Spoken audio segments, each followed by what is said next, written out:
Hello students, कल हमने knowledge and curriculum में जो फर्स्ट कंसेप्ट था नॉलेज का, उसको एक्वायर करने के मेथड्स ये सब पढ़ लिए थे। आज हम नेक्स्ट स्टेप में पढ़ते हैं कि इंफॉर्मेशन, बिलीफ, ट्रूथ और नॉलेज ये क्या चीज़ होती हैं और इनमें क्या संबंध होता है और क्या डिफरेंस होता है।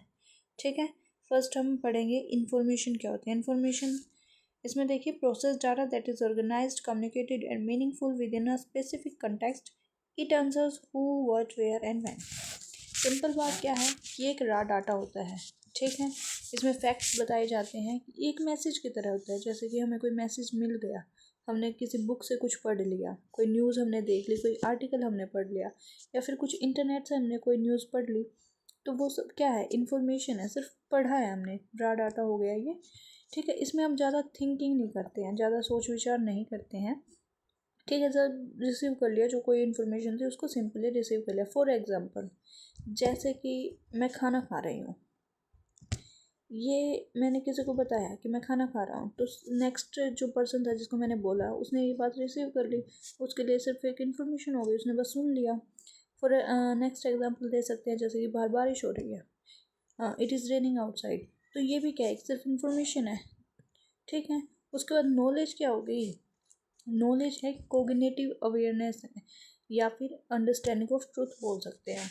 इसमें रीजंस देते हैं कि हमने कोई जो इन्फॉर्मेशन ली है उसको प्रोसेस किया है माइंड में, उसको समझा है कि ऐसा क्यों हुआ है, ऐसा कैसे हुआ है, और फिर उस इन्फॉर्मेशन को हम अपनी डेली लाइफ में यूज़ करते हैं।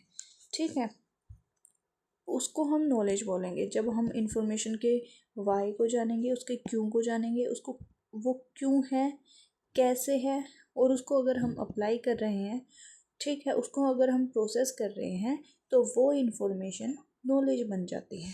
जैसे कि हमने बोला था कि बाहर बारिश हो रही है।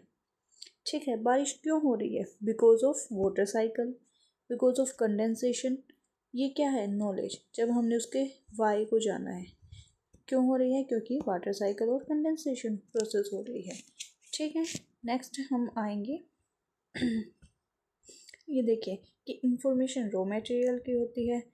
इसमें 3 पॉइंट याद रखना है कि ये फैक्चुअल होती है, एक्सटर्नल होती है और प्रोसेस्ड होती है। ठीक है, उसके बाद आ गए हम बिलीफ पे। बिलीफ क्या होगा, ये बिलीफ है जो वो पर्सनल फीलिंग होती है। हर बंदे की अपनी जो फीलिंग्स होती हैं, और ये ट्रू हो भी सकती है, ये ट्रू नहीं भी हो सकती है। ठीक है, इस चीज़ का कोई बिलीफ नहीं होता है, इस चीज़ का कोई प्रूफ नहीं होता है। बिलीफ क्या होता है कि हमारी पर्सनल फीलिंग है। सेकंड, ये ट्रू हो भी सकती है, ट्रू नहीं भी हो सकती है। थर्ड, इसका कोई प्रूफ नहीं होता है। ठीक है, ये सब्जेक्टिव होती है, यानी कि पर्सन टू पर्सन हमारा जो बिलीफ है वो चेंज होता है। ओके, जैसे कि कोई मान लेता है कि अगर मैं मंडे को वाइट कलर के कपड़े पहन के जाऊंगा तो मेरा दिन अच्छा जाएगा, तो वो उस बंदे का पर्सनल बिलीफ है। ठीक है, उसको ऐसा लगता है, हमें कुछ और लगता हो कि हम ऐसा करके जाएंगे, हम सुबह पूजा करके जाएंगे तो हमारा दिन अच्छा जाएगा। तो हर बंदे का पर्सन टू पर्सन है जो बिलीफ चेंज हो जाता है। ये ट्रू भी हो सकता है, ये ट्रू नहीं भी हो सकता है। ओके, अब ये देखो, ये belief is a mental state. Belief एक मेंटल स्टेट होती है। ठीक है, ये ट्रू हो सकता है, नहीं हो सकता है, ये एब्सोल्यूट नहीं होता है, ये पर्सनल होता है। कल्चरल भी हो सकता है कि कुछ कल्चरल में कुछ भी बिलीफ हो सकते हैं।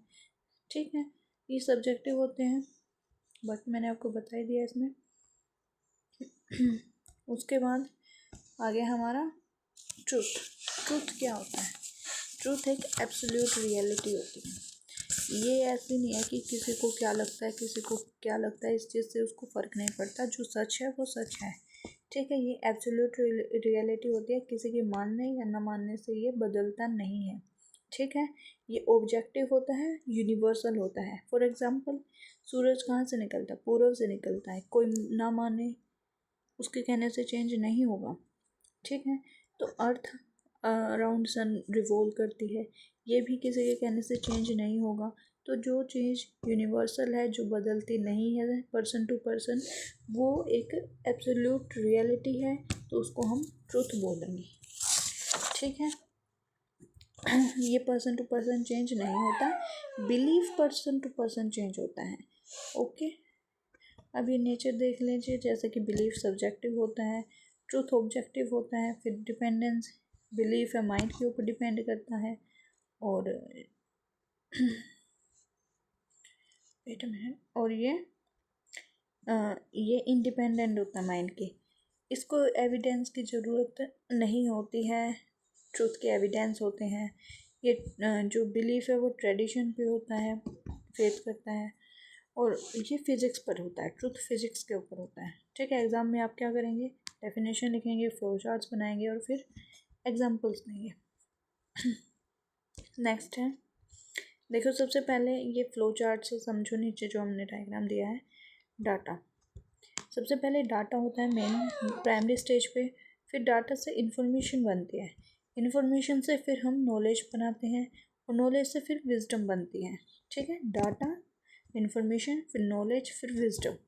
ठीक है, विजडम हमें कैसे आएगी, नॉलेज होगी हमारे पास तभी हम विजडम हमें मिलेगी। ठीक है, अगर कोई प्रॉब्लम है, कोई डाउट है तो आप कमेंट सेक्शन में बता सकते हैं। Thank you.